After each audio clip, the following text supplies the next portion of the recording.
sempre fui ambicioso. Eu acho que o homem que não é ambicioso, ele simplesmente tem uma passagem pela vida sem ser notada, pouco notada. Eu acho que as pessoas têm que se destacar de alguma forma. E eu sempre fui uma pessoa que prometia para você mesmo que algum dia eu teria uma posição de destaque e seria uma pessoa respeitada, independente da minha condição financeira, que naquela época era uma condição precária. Felizmente consegui superar todos os obstáculos. Sem traumas? Com traumas, é claro. Quem é que não tem traumas na vida? Tive muitos. Superei e continuei sofrendo pela minha carreira de jogador de futebol até que aos 31 anos a sorte resolveu olhar para mim e as coisas melhoraram. Mas eu fui um homem que no futebol sofri muito. As coisas não foram boas para mim. Até 79 mesmo eu pensava em parar de jogar futebol. E de repente, graças a minha força de vontade, a minha perseverança, eu cheguei a um ponto que sempre sonhei chegar. Sorte sua, sorte do torcedor brasileiro. Para o futebol, pouco conta o fato de Mário Sérgio não ter maiores amores pela bola. Sua consciência profissional foi mais forte e até, quem sabe, mais eficiente. Sua vontade de vencer na vida acabou premiando o futebol com um craque fora de série. Um craque tão fora de série que só conseguiu ser realmente reconhecido justamente quando nada mais se esperava dele. Um jogador que sempre tentou se impor e hoje tem certeza de que venceu. Valeu a coragem de nunca ter tido medo de enfrentar o mais poderoso dirigente, de sempre contestar. Valeu o sacrifício de carregar nas costas uma injusta imagem de marginal. No começo, o jogar não existia na minha vida. Eu pensava em outras coisas, pensava em estudar, em trabalhar. Pensava em ser o quê? Eu não tinha objetivo porque de família pobre e o meu objetivo único era ajudar meus pais. Então apareceu uma proposta do Flamengo, essa assim, compensadora, cobrindo aquilo que eu ganhava no próprio trabalho, e eu resolvi trocar. Chegou no Flamengo e de cara encontrou, ou pelo menos logo no começo, o Strick. Isso já traumatiza qualquer jogador? Só traumatiza. E aí aconteceram os problemas que eu tive pela primeira vez na minha carreira de jogador de futebol, já que não conseguia a simpatia dele e por isso mesmo, não que tivesse sido perseguido, mas não era olhado com bons olhos por ele e por isso mesmo me prejudiquei bastante no Flamengo. Aí começou a sua fama de rebelde no futebol? Não, a minha fama de indisciplinado surgiu na Bahia. Eu devo muita coisa à Bahia, inclusive essa imagem negativa. Por que, Mário? Porque você era realmente indisciplinado? Não, eu era um jogador que recebia de 90 em 90 dias. E isso não deixa ninguém satisfeito. Só que eu tinha coragem de falar.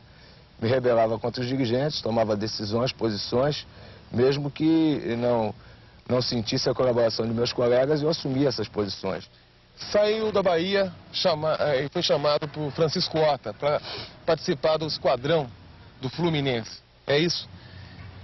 Como foi a sua passagem pelo Fluminense? Cheguei vindo de um lugar onde eu era o maior ídolo, acostumado a ser o centro das atenções, e cheguei num clube onde eu era um mero coadjuvante, onde existiam grandes estrelas. Isso me deixou um pouco confuso e eu muitas vezes, talvez até decepcionado.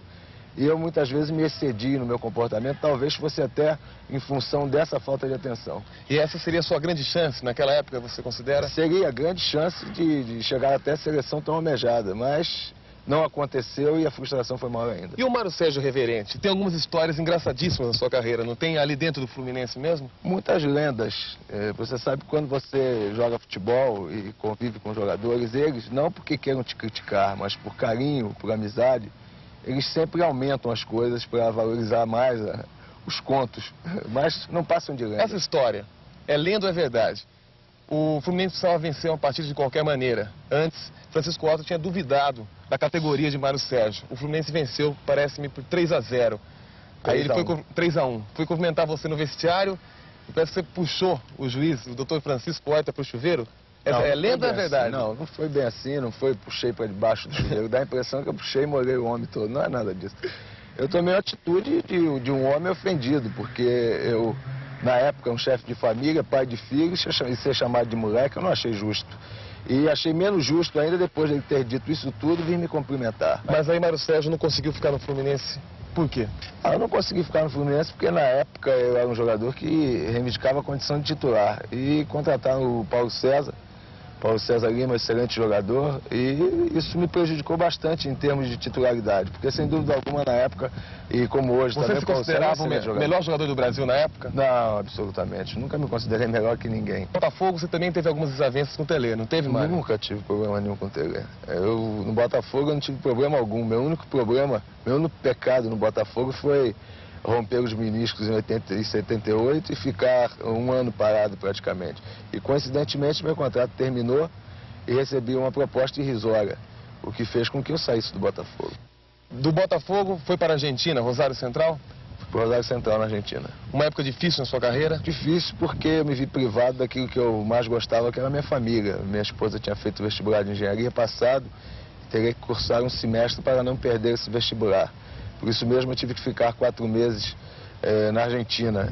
E daí os problemas aconteceram muito mais em função dessa ausência do que propriamente por relacionamento. Eu acho que esse foi o fator fundamental de eu ter saído da Argentina e ter inclusive cometido alguns atos de indisciplina.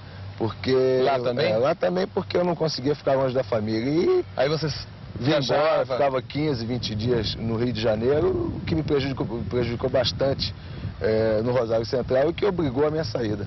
Como surgiu o interesse do Internacional? Através do Falcão. Eu todos os anos, na época de férias, eu sempre fui ao Rio e no Rio jogava as tradicionais peladas, como se chama no Rio de Futebol Society, em que nós, jogadores profissionais, nos encontramos, mesmo jogadores de times diferentes, e temos a oportunidade de conversar sobre várias coisas, inclusive sobre essas brincadeiras que você se referiu há pouco. E nos descontraímos, e com isso eu tive a grande felicidade de conhecer um cara incrível. O Falcão, todos nós sabemos dele como jogador de futebol, seu potencial, mas fora do campo ele é um homem extraordinário e gostou da minha maneira de jogar. Quer dizer que Falcão é teu admirador? E vice-versa. Então ele disse: Mário, um dia eu vou te levar pro Internacional. E eu não acreditei muito, em 78 isso. Então, um ano depois, eu via que o homem tinha palavra, que ele cumpriu aquilo que ele havia prometido, já que um dirigente internacional apareceu em Rosário e, pagando meu passe à vista, me levou para o Internacional, onde aconteceram coisas maravilhosas na minha carreira. Quer dizer que você teve uma boa passagem pelo Internacional, você foi campeão? Fui campeão brasileiro invicto e tive talvez a minha melhor fase no futebol. Adotei um novo comportamento em termos competitivos dentro do campo. Isso foi me dado pelo Gilberto Tim e pelo Enio Andrade, duas pessoas que eu reputo as mais importantes na minha carreira, junto com o Falcão e o próprio Cristóvão Colombo, que foi intermediário na transação com o São Paulo. Pessoas que me ajudaram bastante e que me deram um equilíbrio que eu precisava. O Enio teve alguma influência na sua maneira de jogar? Teve, porque eu tinha a concepção do ponta driblador, de levar para cima do lateral 10, 15 vezes, mesmo que se perdesse a bola nessas 10 ou 15 vezes. E ele me provou que, ao invés de eu levar a bola e perder um tempo incrível tentando passar pelo lateral para atingir a linha de fundo, que eu fizesse o cruzamento em curva sem tentar ultrapassar o lateral. Que fatalmente eu pegaria a defesa de costas e o ataque de frente.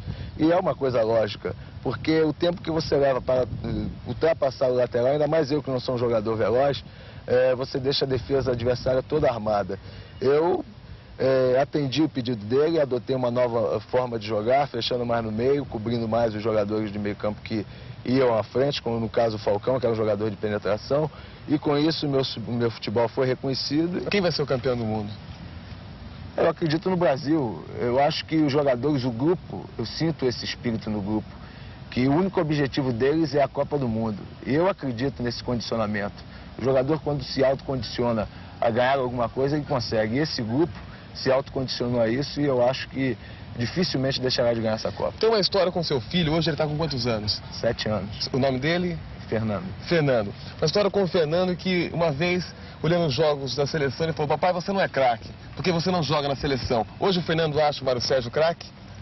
Não, ele não acha. Ele acha que eu sou um jogador de seleção brasileira, mas craque, ele, por ser um expert em futebol, ele nunca achou.